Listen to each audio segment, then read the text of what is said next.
ದೇವಾಲಯಗಳು ಕೇವಲ ಕಟ್ಟಡಗಳಲ್ಲ, ಅವು ನಮ್ಮ ನಂಬಿಕೆ, ಸಂಸ್ಕೃತಿ ಮತ್ತು ಭಕ್ತಿಯ ಪ್ರತಿಬಿಂಬ. ಈ ಪವಿತ್ರ ಸ್ಥಳದ ಇತಿಹಾಸ ಮತ್ತು ಮಹಿಮೆ ನಮ್ಮನ್ನು ಆಧ್ಯಾತ್ಮಿಕ ಪ್ರಪಂಚದ ಕಡೆಗೆ ಕರೆದೊಯ್ಯುತ್ತದೆ. ಈ ದಿಕ್ಕಿನಲ್ಲಿ ದಕ್ಷಿಣ ಭಾರತದ ಪ್ರಮುಖ ಮಂದಿರಗಳಲ್ಲಿ ಒಂದಾದ ಮೈಲಾರಲಿಂಗೇಶ್ವರ ದೇವಾಲಯ ಬಹಳ ಪ್ರಮುಖವಾದದ್ದು.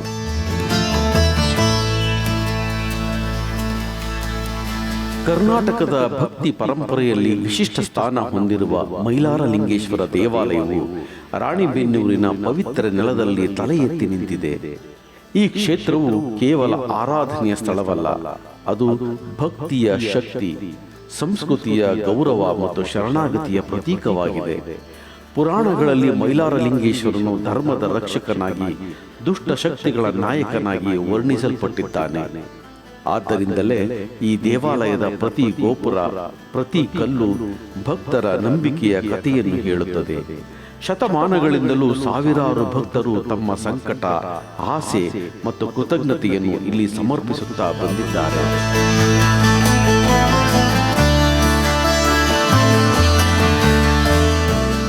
ಜಾತ್ರೆಯ ಸಮಯದಲ್ಲಿ ದೇವಾಲಯದ ವಾತಾವರಣವೇ ಬದಲಾಗುತ್ತದೆ. ಗಂಟೆಯ ನಾದ, ಭಕ್ತರ ಜಯಘೋಷ, ದೀಪಗಳ ಕಂಗೋಳ ಇವುಗಳ ಮಧ್ಯೆ ಮೈಲಾರನ ದರ್ಶನವು ಮನಸ್ಸಿಗೆ ಅಪಾರ ಶಾಂತಿಯನ್ನು ನೀಡುತ್ತದೆ.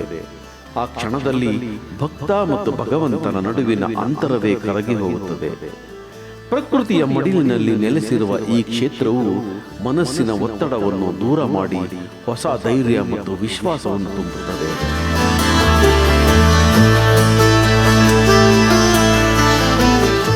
ಕೋಟ್ಯಾಂತರ ಭಕ್ತರ ನಂಬಿಕೆಯ ಕಂಬವಾಗಿರುವ ಮೈಲಾರಲಿಂಗೇಶ್ವರನು ಇಂದಿಗೂ ಕೋಟ್ಯಾಂತರ ಭಕ್ತರ ಬದುಕಿನಲ್ಲಿ ಆಶಾಕಿರಣವಾಗಿ ಬೆಳಗುತ್ತಿದ್ದಾರೆ. ಈ ಮಂದಿರವನ್ನು 1901ರಲ್ಲಿ ನಿರ್ಮಿಸಲಾಗಿದೆ. ಸ್ವಾಮಿಯ ಪೂಜಾ ಕೈಂಕರ್ಯವನ್ನು ಇಲ್ಲಿನ ಕಪಿಲ ವಂಶಸ್ಥರು ನಿರ್ವಹಿಸುತ್ತಿದ್ದಾರೆ.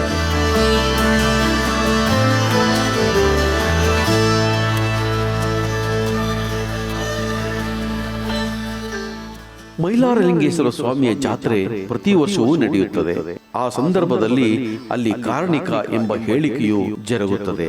ಪ್ರಸಕ್ತ ವರ್ಷದಲ್ಲಿ ದೇಶ ಹಾಗೂ ದೇಶದ ಪ್ರಜೆಗಳಿಗೆ ಬಂದೊದಗಬಹುದಾದ ಆಗು ಹೋಗುಗಳನ್ನು ಕಾರಣಿಕ ಎಂಬ ಭವಿಷ್ಯವಾಣಿಯಲ್ಲಿ ತಿಳಿಸುತ್ತಾರೆ.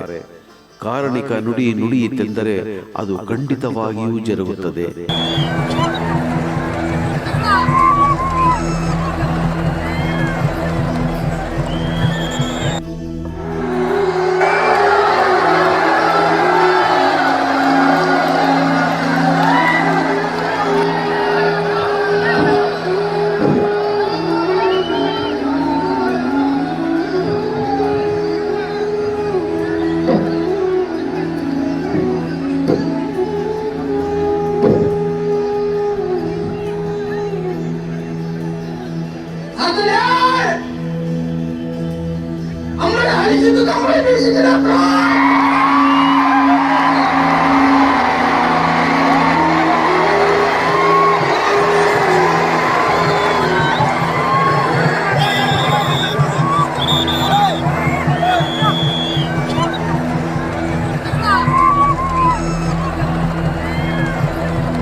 ಅದು ಈ ದೇಶದ, ಈ ಜನರ ಶಕ್ತಿಯ ಪ್ರತೀಕವಾಗಿದೆ. ಮುಂದೇನು ಎಂಬುದನ್ನು ತಿಳಿಸುವ ಜಾತಕವಾಗಿರುತ್ತದೆ. ಈ ನಂಬಿಕೆ ಇಂದು ನಿನ್ನೆಯದಲ್ಲ, ಪುರಾತನ ಕಾಲದಿಂದಲೂ ಆಚರಣೆ, ಜಾತ್ರೆಯ ಸಂಭ್ರಮವು ಇಲ್ಲಿ ಮುಂದುವರಿಯುತ್ತಾ ಬಂದಿದೆ, ನಡೆಯುತ್ತಲೇ ಇದೆ.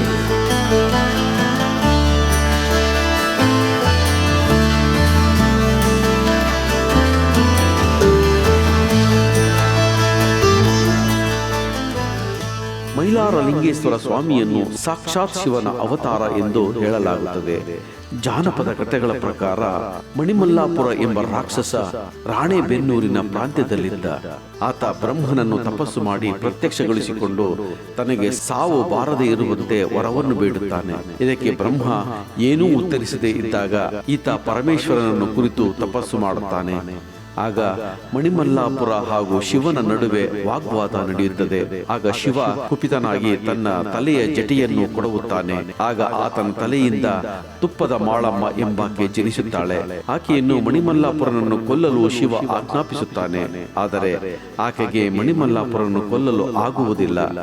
ಆಗ ಸಾಕ್ಷಾತ್ ಶಿವನೇ ಗೊರವರ ವೇಷ ಧರಿಸಿ ಬಂದು ಆ ರಾಕ್ಷಸನನ್ನು ಸಂಹಾರ ಮಾಡುತ್ತಾನೆ. ಹಾಗಾಗಿ ಅವರು ಈ ಪ್ರಾಂತ್ಯದ ಜನರಿಂದ ಭಕ್ತಿಯಿಂದ ಈಗಲೂ ಮೈಲಾರಲಿಂಗೇಶ್ವರನನ್ನು ಪೂಜಿಸುತ್ತಾರೆ.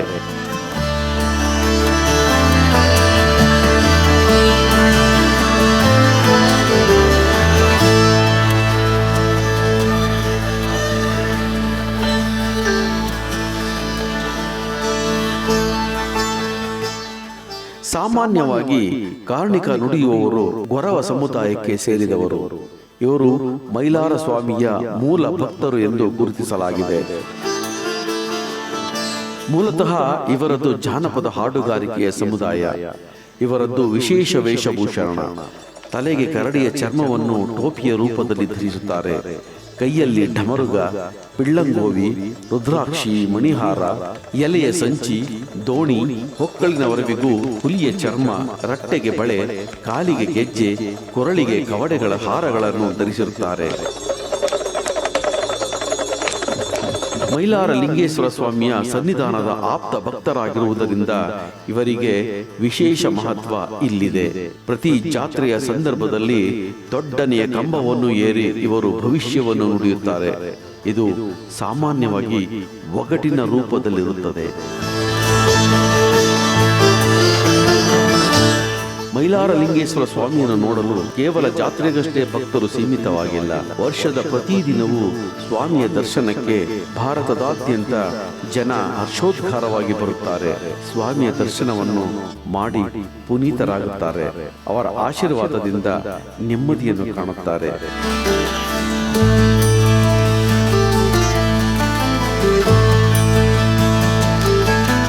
ಭಕ್ತರು ಇಲ್ಲಿಗೆ ಬಂದು ಸ್ವಾಮಿಯ ದರ್ಶನವನ್ನು ಪಡೆದು ಹರಕೆಗಳನ್ನು ಕಟ್ಟಿಕೊಳ್ಳುತ್ತಾರೆ. ಮದುವೆಯಾಗದಿದ್ದವರು, ಒಳ್ಳೆಯ ಸಂಸಾರದ ಸುಖವನ್ನು ಬಯಸುವವರು, ಉದ್ಯೋಗಾಕಾಂಕ್ಷಿಗಳು, ಮನೆ ಕಟ್ಟಬೇಕು, ಹೀಗೆ ಹರಕೆಗಳನ್ನು ಕಟ್ಟಿಕೊಂಡು ಅಲ್ಲಿ ಗೂಡುಗಳನ್ನು ನಿರ್ಮಿಸಿ ಹರಕೆಯನ್ನು ಕಟ್ಟಿಕೊಳ್ಳುತ್ತಾರೆ.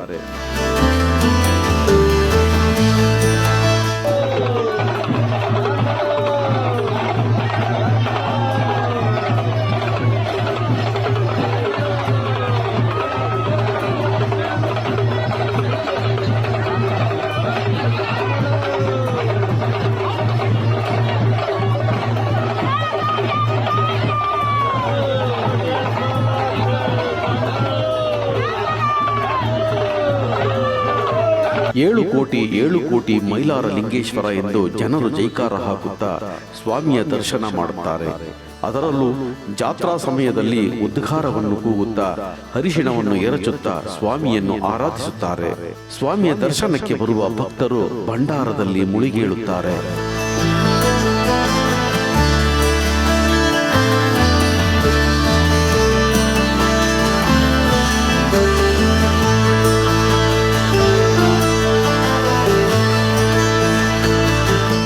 ಲಿಂಗೇಶ್ವರನ ದರ್ಶನ ಪಡೆಯುವ ಭಕ್ತರಿಗೆ ಅಲ್ಲಿ ಮತ್ತೊಂದು ಆಶ್ಚರ್ಯಕರ ಪವಾಡ ಹೊಂದಿದ್ದು, ಅದೇನೆಂದರೆ ಅಲ್ಲಿರುವ ಶಿವಲಿಂಗಕ್ಕೆ ಭಕ್ತರು ಮಾಡುವ ಅಭಿಷೇಕದ ನೀರನ್ನು ಆ ಲಿಂಗ ಸ್ವೀಕರಿಸುತ್ತದೆ. ಆ ನೀರು ಎಲ್ಲಿಗೆ ಹೋಗುತ್ತದೆ ಎಂಬುದು ಇತಿಹಾಸದುದ್ದಕ್ಕೂ ರಹಸ್ಯವಾಗಿದೆ. ಭಕ್ತಿಯಿಂದ ಶಿವಲಿಂಗದ ಮೇಲೆ ಹಾಕಿದ ನೀರನ್ನು ಶಿವ ಸ್ವೀಕರಿಸುತ್ತಾರೆ. ಹೊರಗೆಲ್ಲೂ ನೀರು ಹರಿದು ಹೋಗುವುದಿಲ್ಲ.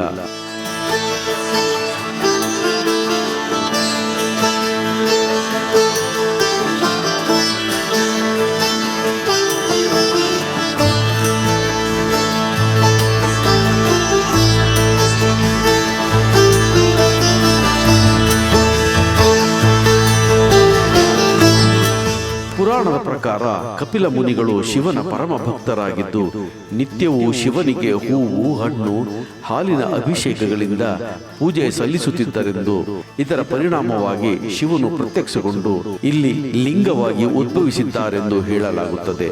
ಈ ಲಿಂಗಕ್ಕೆ ನಿತ್ಯವೂ ಜಲಾಭಿಷೇಕ ನಡೆಯುತ್ತದೆ.